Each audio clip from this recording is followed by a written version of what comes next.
Graças a Deus. É uma bênção ser crente, meu irmão, minha irmã. É uma esperança. É uma felicidade.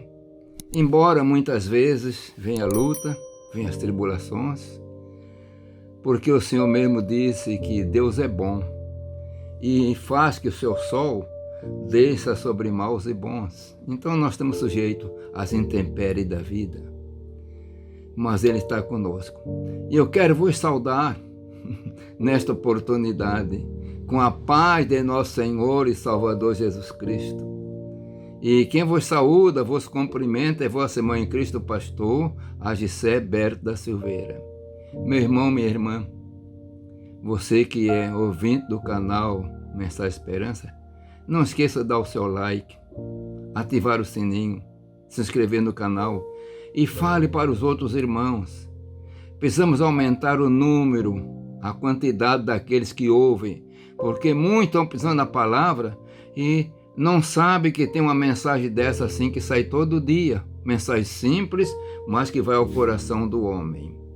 E eu quero então ler a palavra que encontra-se em Atos dos Apóstolos, capítulo 12, e ler o versículo 5, bem conhecido de todos.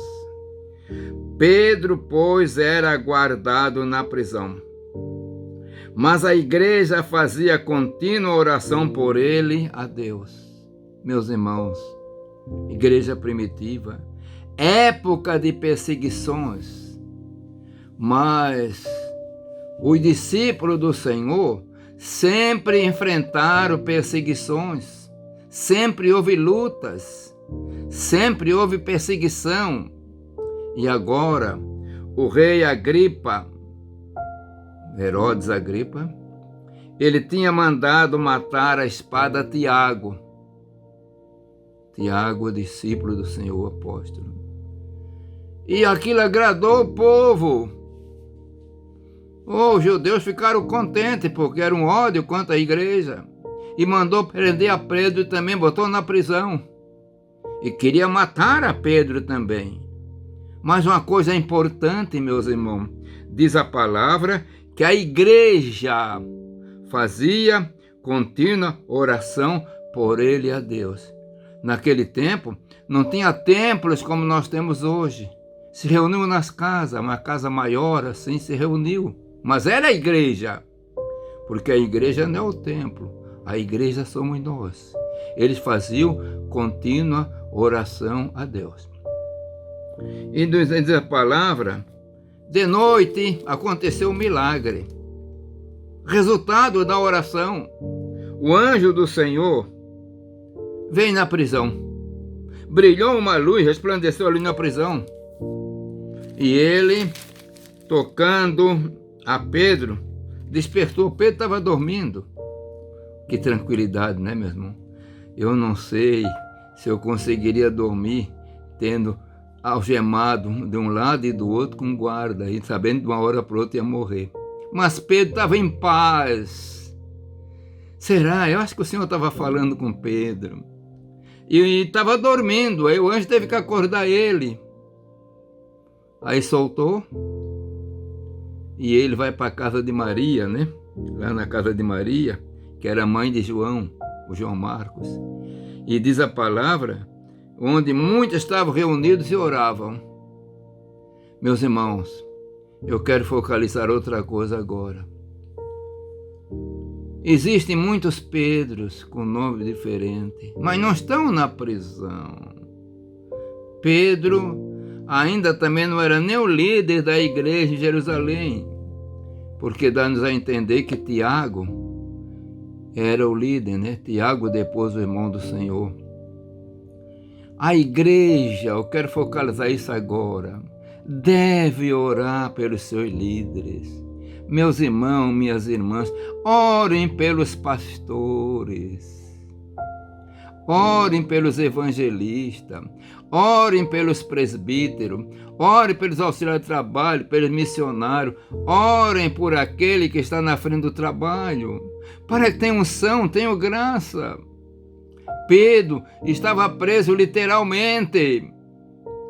Mas quantos líderes, às vezes pastores, têm dificuldade, têm problemas, às vezes está na frente da igreja e está atormentado porque as despesas são grandes e muitas vezes a igreja não coopera o suficiente nos dízimos, nas ofertas e fica preso naquele problema. Mas você precisa orar para dar libertação completa, para o Senhor abençoar. Ore pelos pastores, meus irmãos.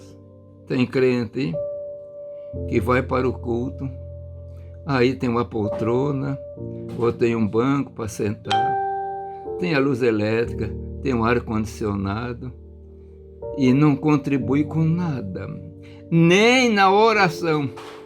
Meus irmãos, a obra de Deus sempre teve um custo. Vocês sabiam, é bom lembrar, que embora Jesus também não tivesse templo, ele saía por ali afora na Palestina, mas ele tinha um tesoureiro. Tinha um tesoureiro. Então, porque eles davam contribuição, Jesus acertava a contribuição. Hoje tem uns cabeçudos, me permite dizer desta maneira, que são abençoados tendo ar-condicionado, tendo os bancos, a cadeira acolchoada, olha, e às vezes mensagens tão maravilhosas que mas o cabeçudo não contribui com nada, não está contribuindo nem que a luz que gasta para clarear ele, nem que o som nem que a luz que gasta no som para chegar a mensagem. Pense nisso. E só faz murmurar, só vê defeito no pastor, só fez defeito no pastor. Mas, meu irmão, mude de ideia. Orem pelos pastores. Eu quero nesta mensagem focalizar. Orem pelos pastores. Pedro estava preso, mas não estava sozinho, porque a igreja orava por ele. Você está numa igreja, pode ser grande, pode ser pequena, pode ser uma congregação. Ore pelo seu líder para ser um abençoado da graça. Porque ele estando abençoado, tendo noção, você vai ser abençoado, meu irmão. A igreja orava por Pedro. E depois, quando Pedro bateu na porta, eles nem acreditaram muito. Mas Pedro foi solto pela oração. A igreja, diz a palavra, que fazia constante oração, contínua oração. De repente tem uma corrente de oração, não sabemos, mas estava martelando o céu. Senhor, guarda a vida de Pedro. Senhor, solta Pedro. Meu irmão, minha irmã, ore pelo pastor. Senhor, abençoa o nosso pastor. Abençoa o nosso pastor. Abençoa o nosso obreiro. Dá graça, dá saúde, tua ajuda, dá unção. Que coisa gloriosa, né? E aí o Senhor dá unção. Amém? Amém? Amém? Vamos orar. Pai eterno, Deus de amor e bondade. Senhor, abençoa os teus pastores, Senhor. Abençoa, Senhor, os evangelistas, os obreiros, os auxiliares de trabalho, missionários, todos que estão envolvidos na tua obra. Dá graça, dá entusiasmo, dá alegria, dá unção para que possa fazer a tua obra com alegria, com liberdade, com unção e no poder do teu Espírito. Pai eterno, tudo isso eu peço em nome de Jesus. Amém.